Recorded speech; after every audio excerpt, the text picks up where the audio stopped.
The text arrived at 11:47 on a Tuesday night. No phone call. No warning. No argument preceding it.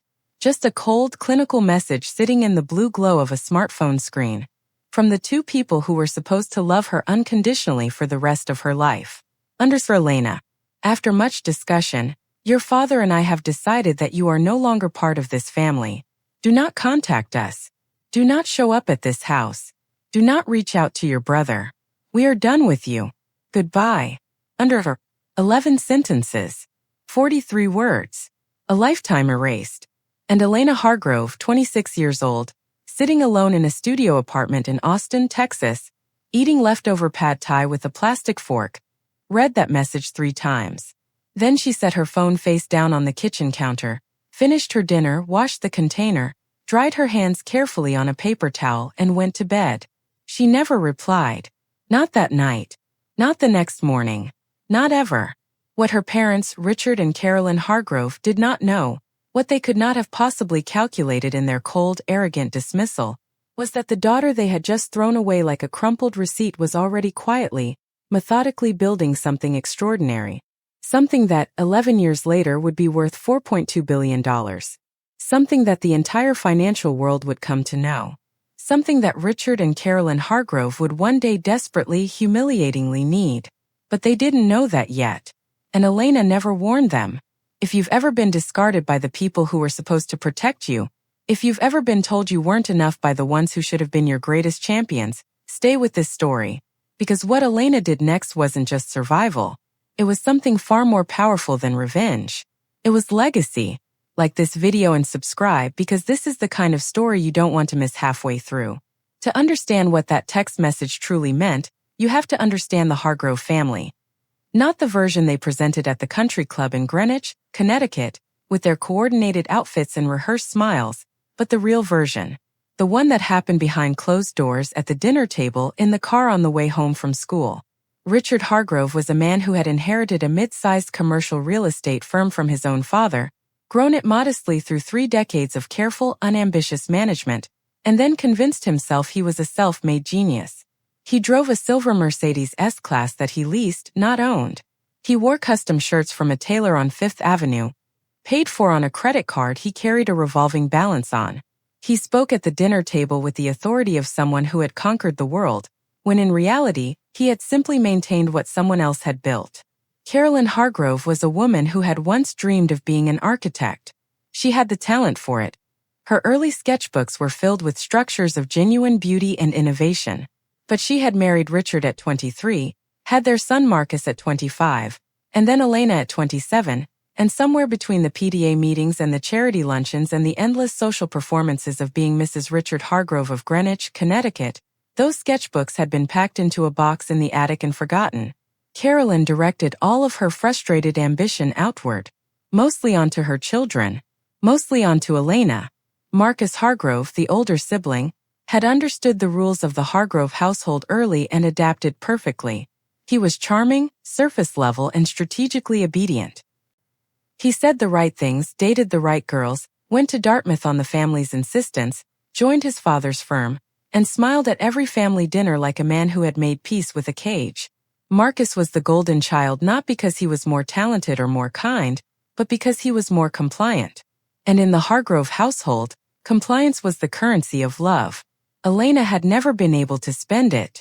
From the time she was 8 years old and had taken apart the family's desktop computer to understand how it worked, carefully, methodically, and successfully putting it back together, Elena had been a problem in her parents' eyes.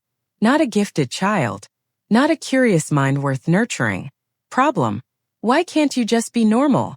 Her mother had said, standing in the doorway of her bedroom, looking at the organized chaos of circuit boards and library books about programming languages that surrounded 10-year-old Elena. The words had been said casually, almost as an afterthought, but they had landed with the precise weight of a stone dropped into still water. The ripples never fully disappeared. She was told, consistently and creatively, that her interests were strange. When she won the school's science fair at 13 with a self-built algorithm that predicted local weather patterns using publicly available atmospheric data, her father had looked at the ribbon and said, "That's nice, but what are you going to do with it?" When she got accepted at 17 to MIT's early admissions program for computer science, her parents had sat her down at the kitchen table and explained in the calm, reasoned tones of people who believed they were being sensible, that she should attend the University of Connecticut instead, closer to home, where she could study business because technology was a fad and not something girls were taken seriously for. Elena had gone to MIT anyway, on a full academic scholarship that required nothing from her parents financially. She had packed her own bags, called her own cab, and not asked for a single dollar. She had thought, naively, that achieving something extraordinary on her own terms would eventually earn their respect. She was wrong. The calls home during her freshman year were polite and distant. Her mother asked about whether she was eating enough and whether she had made any normal friends, meaning friends who were not obsessed with computers. Her father occasionally asked if she had reconsidered switching to business. Her brother Marcus, who was by then working at the family firm and had become their parents' full-time validator, barely called at all. She excelled at MIT with a ferocity that surprised even her professors. She wasn't just technically brilliant, she had a rare ability to see systems, to understand not just how technology worked but how people interacted with it, where the friction was, where the opportunity lived. In her junior year, she began building a platform in her dorm room. It was a B2B enterprise software solution for supply chain logistics, not glamorous, not the kind of thing that made headlines, but something that solved a genuinely painful, expensive problem for mid-sized manufacturers across the country. She called it Veridian. She graduated summa cum laude, turned down a $240,000 a year offer from Google, moved to Austin because the cost of living gave her runway, and poured everything into Veridian. She lived on ramen and black coffee and the occasional free food from tech meetups. She coded 18 hours a day. She pitched to 37 investors and was rejected by 34 of them. The 3 who said yes gave her enough to hire 2 engineers and keep the lights on. During all of this, she had maintained a thin thread of contact with her family. Birthday texts. The occasional holiday call. She had never asked them for money, not once. She had never complained about the hard years. She had simply been out there in the world doing the things she had always known she was built to do. And then on a Tuesday night in November, after a particularly brutal day in which she had lost a major client contract and was quietly recalculating her runway, her phone had buzzed. For Elena. After much discussion, your father and I have decided that you are no longer part of this family. Her. She later pieced together what had happened. Marcus, ever the loyal soldier of the Hargrove family image, had apparently told their parents that Elena had embarrassed them at a gathering. She had run into one of her father's business associates at a conference in Dallas and had spoken frankly about her startup, about the difficulties of the venture capital world, about the financial realities of building a company. The associate had apparently mentioned this to Richard, who had interpreted his daughter's honest conversation as some kind of public humiliation. Carolyn had decided, as she often decided things, swiftly and without appeal, that Elena's refusal to be the daughter they wanted was a deliberate act of disrespect that could no longer be tolerated. So they sent a text. No conversation. No phone call. No chance to respond or explain or defend herself. A text message at 11:47 on a Tuesday night, dissolving a 26-year relationship. Elena read it, set the phone down, finished her dinner, and made a decision so quiet and so absolute that it would reshape the next 11 years of every single person involved. She would not reply. She would not explain. She would not beg, argue, or justify herself to people who had never truly tried to understand her. She would simply disappear from their lives with the same abrupt finality they had imposed on her. And then she would go build her billion-dollar company. The first 3 years after the text were the hardest Elena had ever lived through, and she had already lived through some genuinely hard years. But there is a particular kind of loneliness that comes not from isolation but from severance. From knowing that somewhere, there are people who share your blood and your earliest memories, and they have chosen not to know you. That particular loneliness has a weight to it that is almost physical, like carrying something invisible in your chest that never quite lets you breathe at full capacity. Elena did not allow herself to dwell in it. This was not because she was unfeeling, she was, in fact, profoundly feeling. She had simply learned, through long practice in the Hargrove household, that feelings needed to be processed efficiently and then set aside, because the work did not stop for grief. She processed the severance at 3 in the morning alone, crying into a dish towel in her Austin apartment kitchen, on a night when she had hit a wall in Viridian's architecture and could not see the path forward. She cried for the mother who had looked at her sketchbooks and never asked what she was drawing. She cried for the father who had held her ribbon and looked for something to diminish. She cried for the brother who had chosen the easier path of loyalty to a family structure over genuine connection to a sister. She cried for the version of herself that had kept trying, kept calling, kept hoping. And then she dried her face, made coffee, and went back to the keyboard. Viridian's breakthrough came 18 months after the text. Elena had rebuilt the platform's core architecture from scratch, a decision her two engineers had thought was catastrophic at the time, a complete incineration of 18 months of work, but which proved to be exactly right. The new system was faster, more scalable, and integrable with the legacy ERP systems that most mid-sized manufacturers were stuck with. She signed a contract with Ohio-based auto parts manufacturer that saved them $2.3 million in their first year. That case study opened 5 more doors. Those 5 opened 20. She went back to fundraising. This time the rejections were fewer. A round of $12 million came in from a venture firm in San Francisco that had passed on her 2 years earlier. The partner who had rejected her sent an email apologizing, with the tone of a man who had missed a flight to somewhere important. Elena accepted the investment without ceremony and immediately put it to work. She hired. She expanded. She moved Viridian into a real office in Austin, open plan, exposed concrete, the kind of space that told employees this was a serious place doing serious things. She brought in a CFO, a VP of sales, a head of engineering. She maintained her own office in the corner, small, deliberately modest, with nothing on the walls except a whiteboard covered in architectural diagrams and a single sticky note that said, in her own handwriting, keep going, She dated occasionally, briefly, without much success. The men she met were either intimidated by her intensity or incapable of matching it, and she had no interest in calibrating herself downward for someone else's comfort.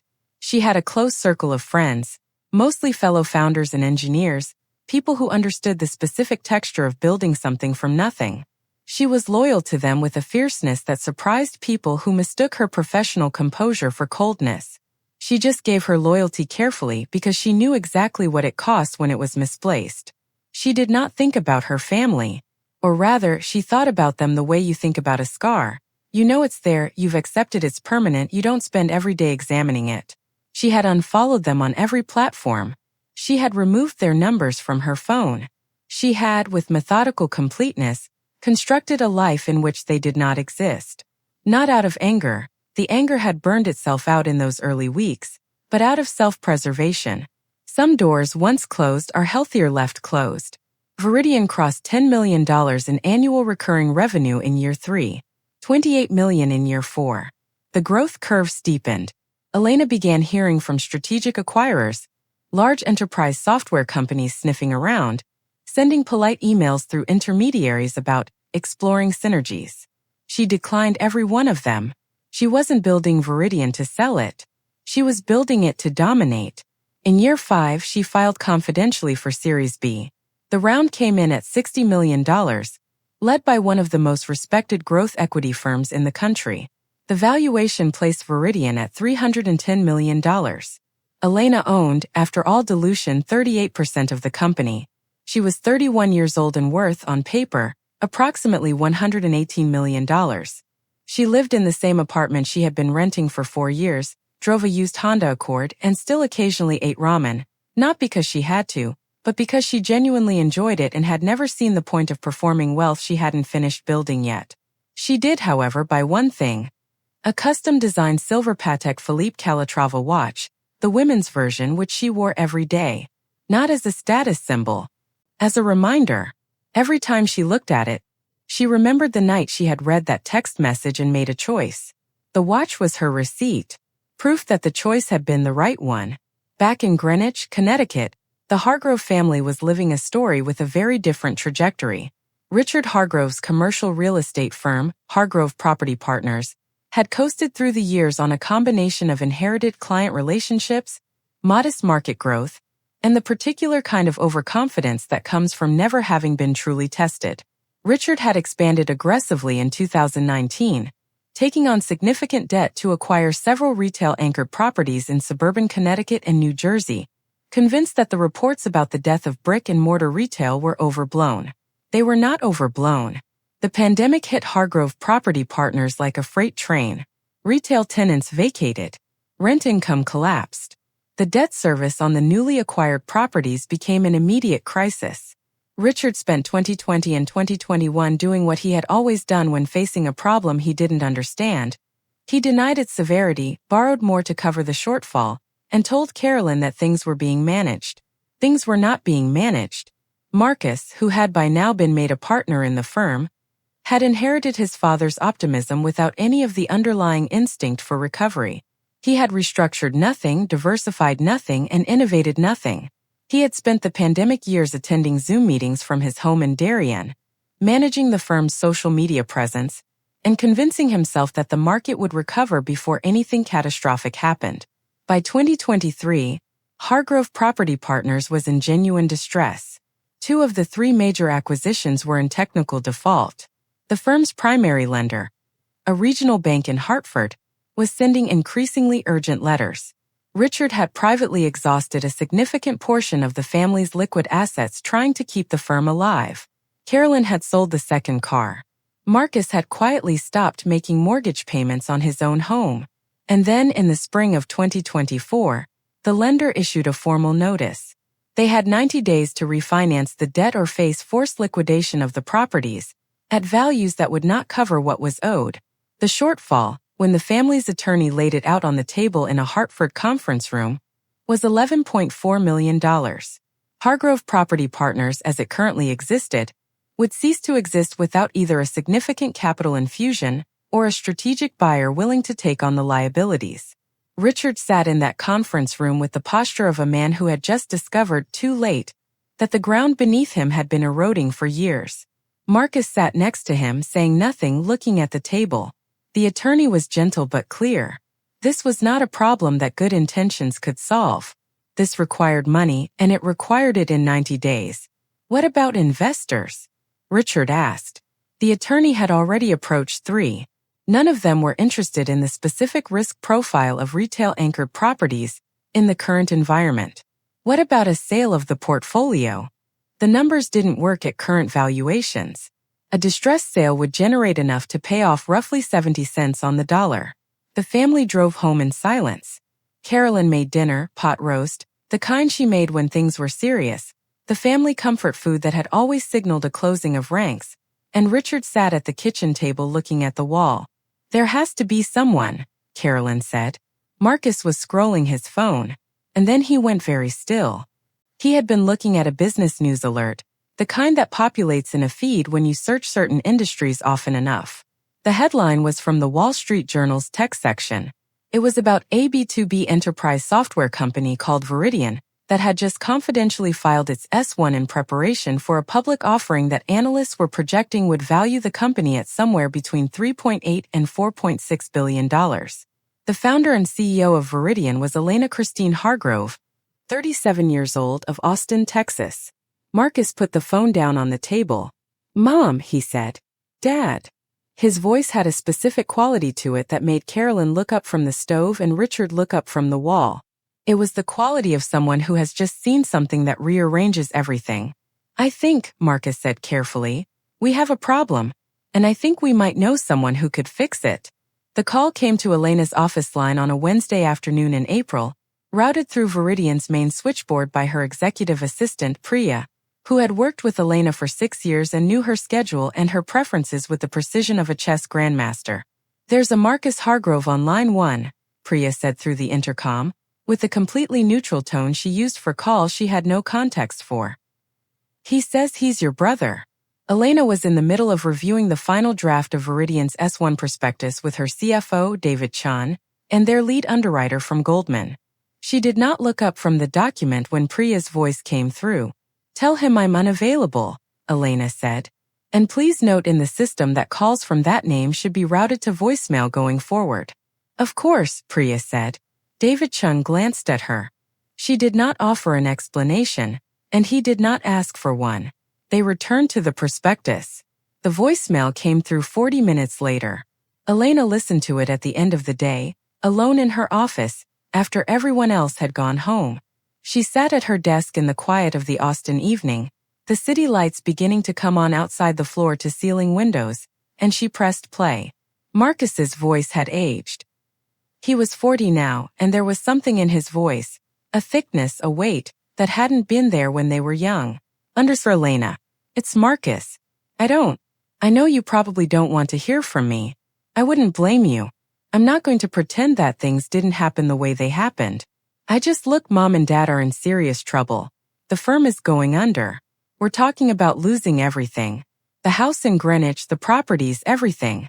I know I have no right to ask you for anything. I know that. But I didn't know who else to call. Please. If there's any part of you that, just please call me back. Elena listened to the entire message. Then she set her phone on the desk and looked out at the Austin skyline for a long moment. She thought about a Tuesday night in November 11 years ago. A plate of pad thai. 43 words. The choice she had made to be silent. She picked up her phone. She deleted the voicemail. And then she called her attorney. Not because she was going to help. Not yet. But because Elena Hargrove had not built a $4 billion company by making decisions reactively. She gathered information first. She understood the full landscape before she moved a single piece. It was the habit of a systems thinker applied to every domain of her life, including this one. Her attorney, a formidably sharp woman named Catherine Webb who ran a boutique firm in Austin that specialized in high-net-worth individuals and complex corporate matters, pulled the public records on Hargrove Property Partners within 24 hours. The picture that emerged was exactly as dire as Marcus's voicemail had suggested, and in some ways worse. The firm had not simply fallen on hard times. It had been managed into the ground through a decade of overexpansion, undercapitalization, and the particular stubbornness of men who believe their confidence is a substitute for competence. The properties themselves, Catherine explained in a call the following morning, were not without value. Strip away the debt load, restructure the portfolio, replace 2 of the retail-anchored assets with properties that had better tenant profiles, and you had something that could be viable. The problem wasn't the real estate. The problem was the $11.4 million hole and the 90-day clock. Are you considering intervening? Catherine asked. Elena was quiet for a moment. I'm considering my options, she said. That's what I'm here for, Catherine said. What are you thinking? I'm thinking, Elena said slowly, that if I were going to do something, I would want to do it in a way that was completely transparent, that left no ambiguity about who was doing what and why. No hidden strings. No secret benefactor. I would want them to know exactly who was saving them, and I would want them to understand exactly why I was choosing to do it. Catherine was quiet for a moment. Then she said, That's not the easiest path. No, Elena agreed. It's not. She spent 2 more weeks doing nothing that looked like action. She had Viridian's IPO roadshow to prepare for, 17 cities in 3 weeks, presentations to institutional investors, the relentless performance of confidence and vision that a successful public offering required. She poured herself into it with her customary totality. The roadshow went extraordinarily well. The demand for Viridian shares exceeded expectations at every stop. The underwriters revised their price range upward twice. On the day Viridian priced its IPO, at $42 per share, valuing the company at $4.2 billion, Elena sat in the Goldman Sachs offices in New York and watched the opening trade on a screen with the same composed expression she brought to every moment of professional significance. When the bell rang and the number came up, there was applause in the room. David Chun hugged her. The Goldman bankers shook her hand. She smiled with genuine warmth at each of them. Then she excused herself, walked to a quiet corner of the floor, and looked out at the Hudson River for 60 seconds. Not celebrating, not grieving, just marking the moment. This was what she had built from nothing alone. This was the answer to 43 words. She pulled out her phone and dialed Marcus. He answered on the first ring, which told her he had been waiting. Elena, he said, and she could hear everything in that single word. Relief, shame, hope, the desperate calculation of a man who has run out of options and is reaching for the one he least deserves. Hello, Marcus, she said. Her voice was calm and even. Not cold but not warm. Precise. I received your voicemail. I've been a little busy. I know, he said. I know. Elena, I've been watching the news today. I saw. Yes, she said simply. The IPO priced this morning. A pause. Congratulations. I mean that. Thank you. She let a beat of silence pass. I've had my attorney review the situation with the firm. I understand the timeline. Another pause, longer this time. She could hear him processing that, the fact that she had already looked into it, which meant she had already been considering this, which meant she had the ability and possibly the willingness to act. Elena, he said, and his voice cracked at the edge of the word. I'm sorry. I'm so sorry for what they did, for what I let them do. I should have called you years ago. I had 100 chances to pick up the phone and say that I was wrong and I was afraid and I missed you. I didn't do it. There's no excuse for that. Elena looked at the Hudson River. A barge was moving slowly upstream, carrying something large and covered, patient in the current. No, she said quietly. There isn't. I know you don't owe us anything. I don't, she agreed. I'm asking anyway. I'm asking for them. Their Elena dad has aged 10 years in the last 6 months. Mom cries. I've never seen her cry the way she's crying now. Elena was quiet. What do they need? She said finally.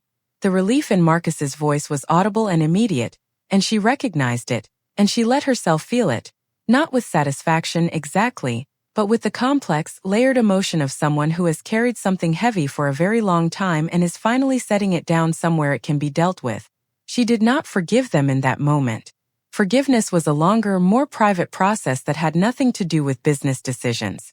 But she made a choice. Not because they deserved it, because she was the kind of person who could do something extraordinary, and she had decided that was enough reason. What happened next was handled with the efficiency and lack of drama that characterized everything Elena did. Catherine Webb contacted the family's attorney.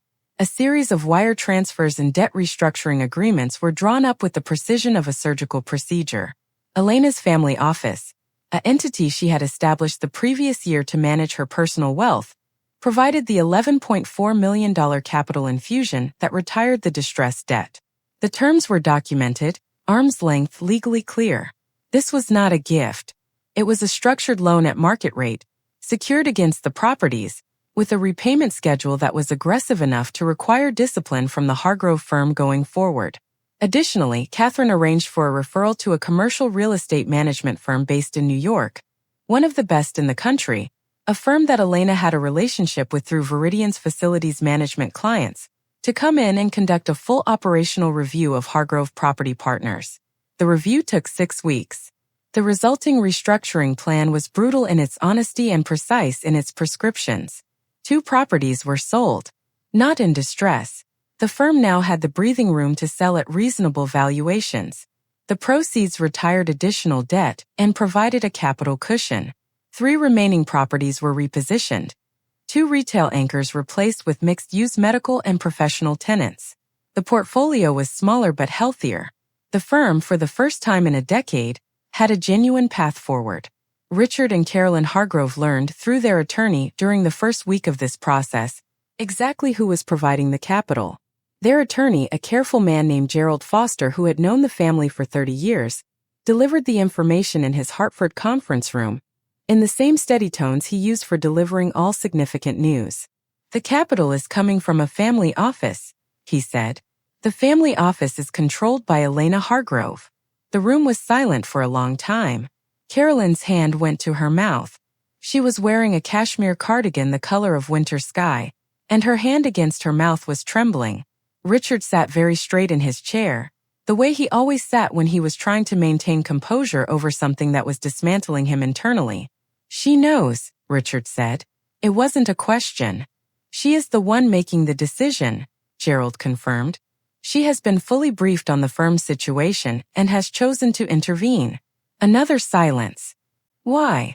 Carolyn asked, her voice barely above a whisper. Gerald looked at them with the composed compassion of a man who has seen many things. I think, he said carefully, that's a question you'd have to ask her. The meeting happened on a Saturday morning in May at a neutral location, a quiet private dining room at a hotel in Midtown Manhattan, arranged by Catherine and Gerald between them. Elena had specifically requested that it not be at the family home in Greenwich, and not in a restaurant where they might be recognized. She wanted a controlled environment. She wanted the terms of the conversation to be her terms. She arrived first, as she always did. She was wearing a dark navy Acris pantsuit and the Patek Philippe watch. She had her hair pulled back cleanly. She ordered coffee and sat with it, looking at nothing in particular, until she heard the door. Richard and Carolyn came in together, and for a moment Elena simply looked at them. They were older, genuinely visibly older, in the way that trouble ages people faster than time does. Her father's hair had gone from salt and pepper to nearly white. Her mother was thinner.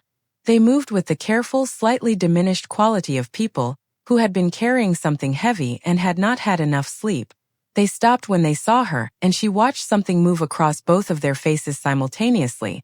A complex expression for which the English language does not have a precise word, something that combined recognition and shame and pride and grief, and the particular disorientation of seeing someone you dismissed years ago sitting across a room from you as someone remarkable.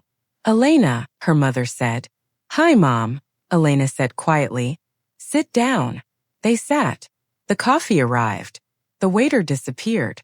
Elena looked at her parents across the table, at these two people who had shaped her, constrained her, discarded her, and were now sitting across from her in a hotel dining room in Manhattan because she was the only person in the world who could save them, and she took a breath.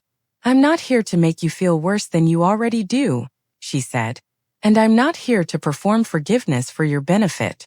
I'm here because I looked at the situation and made a decision, and I want you to understand that decision clearly." Richard nodded. His jaw was tight. "I provided the capital through my family office. The terms are in the documents you've reviewed with Gerald. They're fair but firm. You'll pay it back. The management firm will stay engaged for at least 18 months. If the restructuring plan is followed, the firm has a real future." "We understand," Richard said. His voice was different, quieter, stripped of the authority it had always carried. "I want to say one thing," Elena continued. "Not as a condition. Just as something I need to say." She looked at both of them. "I built Viridian alone. I did it without any help from this family, and I did it after being told in 43 words that I didn't have one anymore. I am not telling you that to hurt you. I'm telling you because I need you to understand that what I'm doing now is not something I owe you. It's something I'm choosing. There's a difference." Carolyn's eyes were wet. She pressed her lips together. "I know," she said. "Elena, I know. And I—" Her voice broke cleanly, right at the hinge of the sentence. She put her hand flat on the table, as if steadying herself. "I am so sorry. I have been sorry for 11 years. I didn't know how to reach you. I didn't know if you would. I thought you hated us." "I don't hate you," Elena said, and she was surprised to find that it was entirely true. "I had to leave you behind to survive. That's different from hate." Richard was looking at his coffee cup. His throat moved. "I didn't deserve you as a daughter," he said finally. The sentence came out roughly, like something that had been stuck for a long time. "I know that. I was afraid of how different you were. I didn't know how to be the father of someone who was going to be more than me. That's a terrible thing for a father to admit." He looked up. His eyes were red at the edges. "I'm admitting it." Elena looked at her father, at this man who had held a ribbon and looked for something to diminish, who was sitting across from her now, diminished by his own choices, reaching for something honest too late, too slowly, but reaching nonetheless. She did not fall into his arms. She did not cry. She was not a movie. She was a woman with a $4 billion company and a full life and a path forward that did not require his validation to be real. But she nodded. Just once. A small, clean acknowledgement. "Okay," she said. The loan was fully repaid in 4 years, 2 months ahead of the original schedule. Hargrove Property Partners survived. Smaller, leaner, genuinely restructured, and Marcus ran it with a discipline and humility that his father's earlier version would never have recognized. Richard retired at 68 in good health and spent his remaining years doing something that surprised everyone who knew him. He became genuinely interested in technology, started attending local startup events in Greenwich, and became, in a late-blooming and somewhat clumsy way, an enthusiastic if limited advocate for young entrepreneurs. Carolyn found her sketchbooks. Not metaphorically. She literally went into the attic of the Greenwich house on a rainy Sunday afternoon in the fall of 2025 and found the boxes she had packed away decades ago. She sat on the attic floor with a flashlight and looked through them for a long time. Then she enrolled in a continuing education architecture program at Yale as a hobby, not a career. She was 64. She went every Tuesday night. She called Elena and told her about it. Elena was in Singapore for a Viridian Partnership conference when the call came in. She stepped out of a dinner with 40 executives to take it. She stood on a hotel terrace with the city lights behind her, listening to her mother describe the feeling of sitting in a drafting class for the first time in 40 years, and something in her chest, that compressed, invisible weight that had lived there since she was a child, shifted slightly. Not completely. Healing is not complete, and anyone who tells you otherwise is selling something. But it shifted. "I'm really glad, Mom," she said. "Me too, sweetheart," her mother said. It was the first time Carolyn Hargrove had called her sweetheart since she was 6 years old. Viridian, as a public company, performed extraordinarily well. The stock had risen over 80% from its IPO price by the end of its first full year of trading. Elena was named to Time magazine's 100 Most Influential People list. She sat for an extended profile in the Wall Street Journal, a rare concession to personal publicity, the kind she normally declined, and the profile was titled simply _the builder. The journalist had asked her, near the end of their conversation, whether there was a moment she considered the turning point. The thing that set everything in motion. Elena had thought about it for a long time before answering. "There was a night," she said finally, "when I got a message that was meant to end something, and instead of fighting it or collapsing under it, I just accepted it. I let it end, and then I started something else." "What made you able to do that?" the journalist asked. Elena had looked out the window of her Austin office, the same office now significantly larger, with the same whiteboard and the same sticky note that said keep going and she had thought about the answer for a moment longer than the journalist expected. "I think," she said finally, "because I already knew somewhere deep down that the version of myself they were rejecting wasn't actually me. It was just someone who hadn't had enough time yet." The journalist had paused before writing that down. Then she had written it down very carefully. Elena Hargrove kept the phone. The old smartphone, the one she had been eating pad thai from in November of 2014 when the text arrived. She had never thrown it away, though it had been broken and non-functional for years. It sat in the top drawer of her desk at Viridian, wrapped in a soft cloth, next to the Patek Philippe box that the watch had come in. Not as a wound to keep open, not as a monument to her own suffering, but as a receipt, as proof, as a reminder of the specific Tuesday night when the ground had disappeared beneath her, and she had discovered that she could fall and somehow, against all reasonable expectation, find her own footing. She had been 26 years old and utterly alone. She had not replied. And that silence, that long, patient, purposeful silence, had built an empire. Some messages don't deserve a response. Some closed doors are the best things that ever happened to you. And some people, when they try to end your story, are actually unknowingly writing the beginning of the only chapter that was ever going to matter. Elena Hargrove had known this at some level on that Tuesday night in November. She had felt it in the steadiness of her hands as she washed the takeout container, in the decision to say nothing, to let the silence do what words never could. She was 37 now and untouchable in the way that only the self-made are, not with arrogance, but with the deep, unshakable certainty of someone who knows exactly what she is made of, because she has tested every square inch of it. Her family was okay. Not healed, not perfectly reconstructed. Families don't reconstruct like buildings, they regenerate more slowly and imperfectly, like something living. But okay. Reaching. Trying. She had built the company. She had kept the door open. She had never replied. And it had been, in the end, exactly enough.